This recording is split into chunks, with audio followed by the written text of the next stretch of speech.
I'm going to do a chest workout today, and before I start I'm just going to have a little bit of a warm up.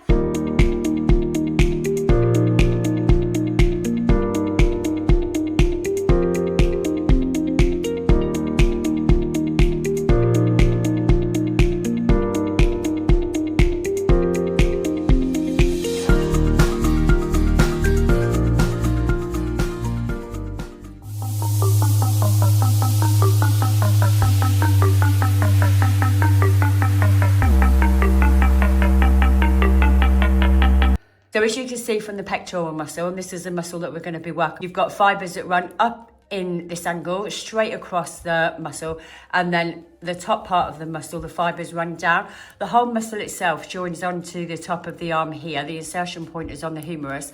But with women, if we can work straight across the middle here and concentrate on the mid part of the muscle, that helps this muscle build up underneath the breast tissue, which creates a really good cleavage, and also it helps reduce this bulge that we get in the armpit. So in order to target right across the middle, you can see I've got my cables set to the height, so they are exactly mid-chest height.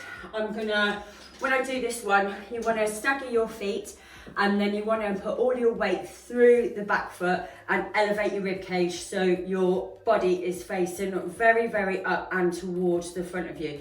Now, I know a lot of people do these chest flies where they have all the weight through the front foot and they're kind of doing these down. Nothing wrong with it. Obviously, it's still a chest fly, it's just targeting higher up. I think for women, as I said, targeting the middle part of the chest is ideal. This is the part that I was talking about, this bit that kind of like flabs over the top of your bra. So weight through the back foot, lift your chest up. Now, when you've got hold of the cables in your hand, you bring the cables into the middle, give a real good tight squeeze in the middle of the chest, and then as you come out of that contraction, you're still in control of the cables. So you still want to be resistant against the tension in the cables. Don't just allow the cables just to pull your arms out. So be in control of the concentric move and the eccentric move.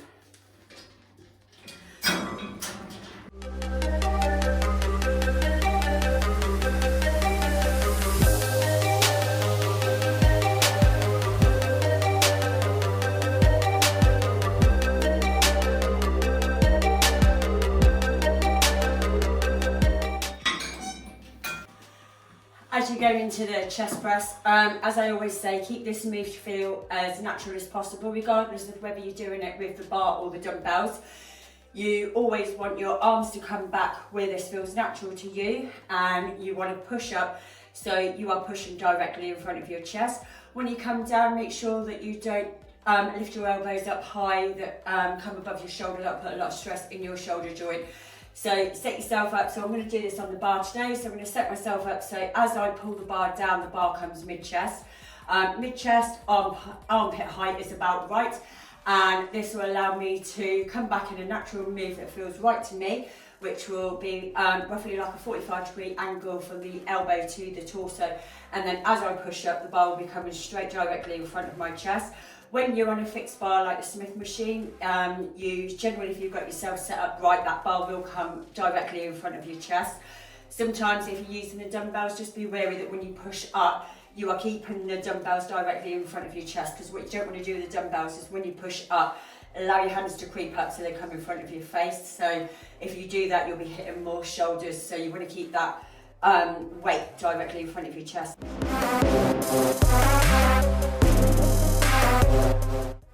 So before I put any weight on the bar, I'm just going to have a few reps with just the bar, just to have a warm-up set.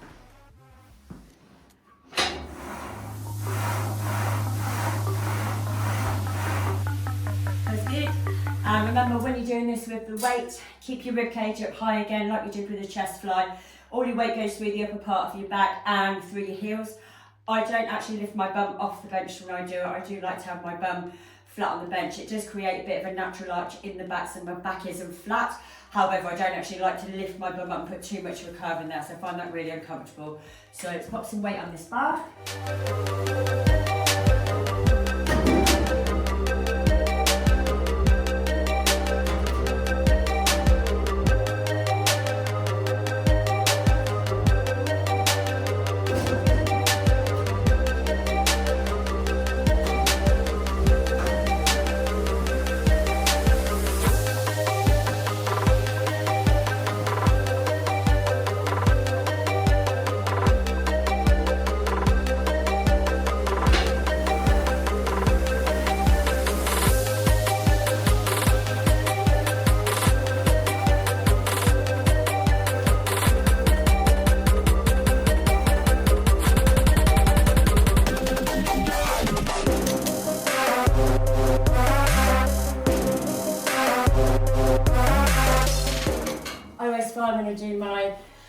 chest press. I do a couple of sets with my heaviest weight, and then I reduce my weight and finish my workout with the chest press with my weight slightly lighter.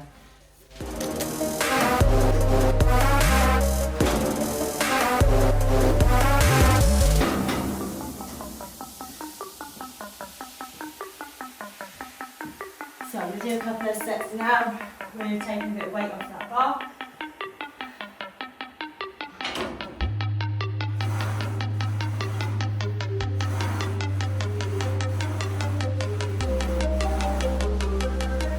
So it's still heavy, but I like to get a good set of 10 out, and I can't do that on my previous weight.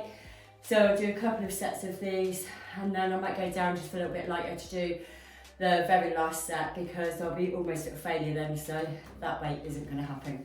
So I've still got this chalk all over. I need to just have a bit of a readjustment. Okay, I'm going to go into a close grip cable push. Now, when we do this one, ideally this exercise is done best to keep your hands really close together, which is why I use this V-bar. These exercises, this particular one generally starts quite easy and then gets hard as you go through it. It's a bit like a shoulder exercise. You start and you think your weight's really light, and then all of a sudden it hits you and you can't move your arms. So this is a similar one. Keep your hands, and when you do this one, you want to have your hands on the handle, but you almost want to do it like you're pushing the handles together. And then remember, we're going to go in line with the cable, so we're going to push straight up so your hands come right to the top of your chest and back down again.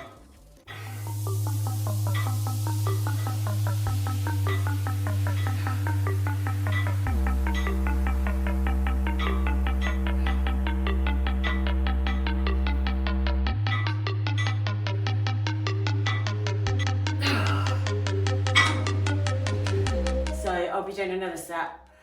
I'll be doing a couple more sets of that, and as you go through this one and you start hitting failure, you'll feel that you'll want to kind of lean down. So remember, you want to keep your chest elevated with this one. As soon as you feel failure coming in and you feel yourself creeping over like this, just tighten your core up, lift your rib cage up, and get that chest pointing right up high.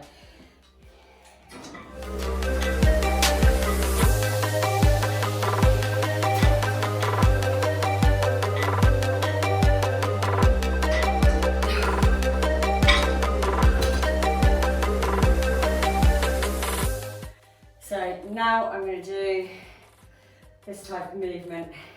So we're going to get right across, and we're going to work all the fibres down right from the top all the way mid, and we're going to get the lower with this kind of movement here.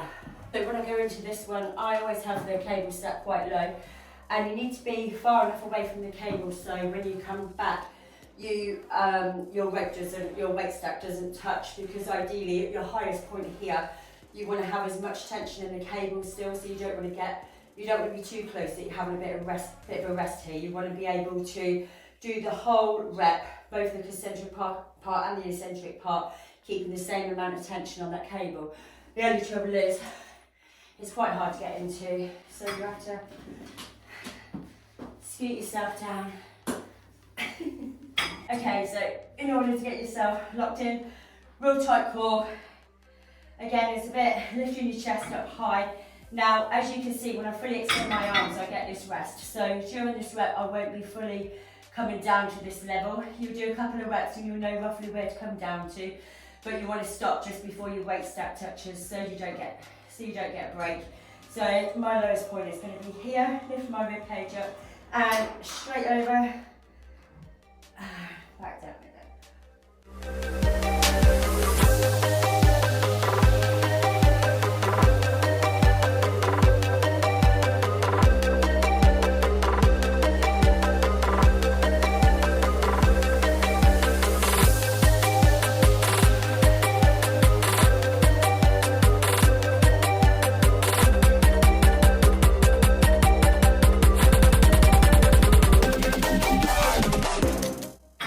Are rotating chest flies. They are a bit of a beast, so I generally don't go very heavy with these because I can't. So you lay yourself back, and the idea is you do a normal chest press. Bring your arms down, rotate your hands round so your palms are facing, and then you do a low chest press. Rotate your hands back round again and back up.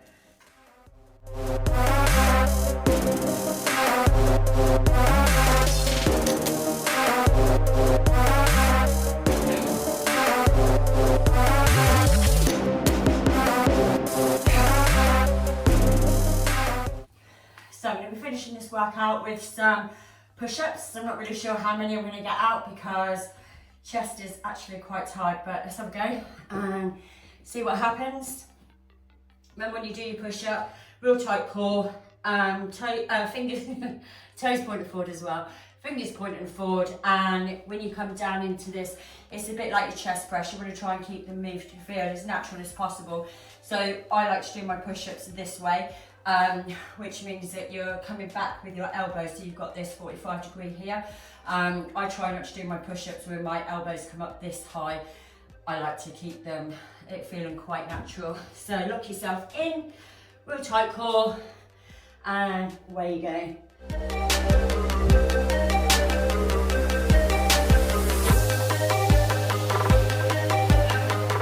Okay, that happened better than what I thought it would.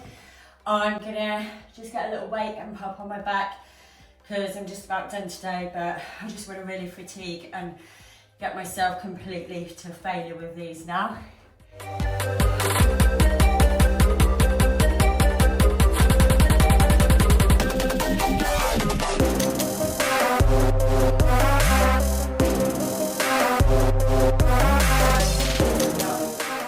Major, it's only 5.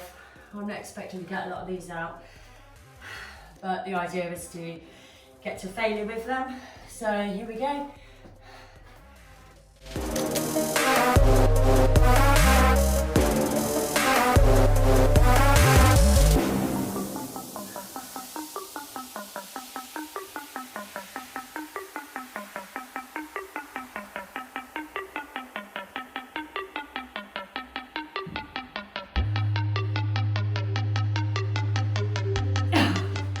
And that's me about done.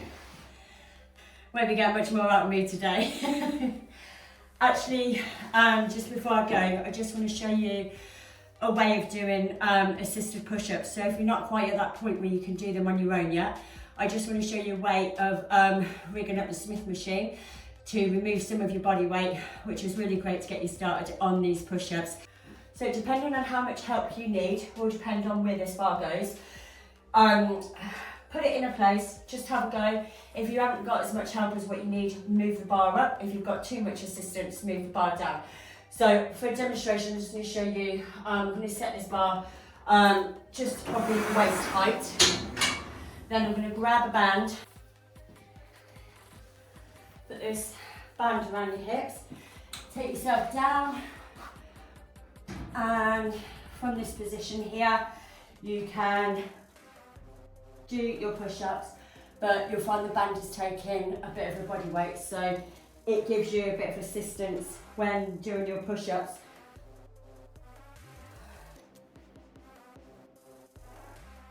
Which is a great way to get started. Have fun, see you soon.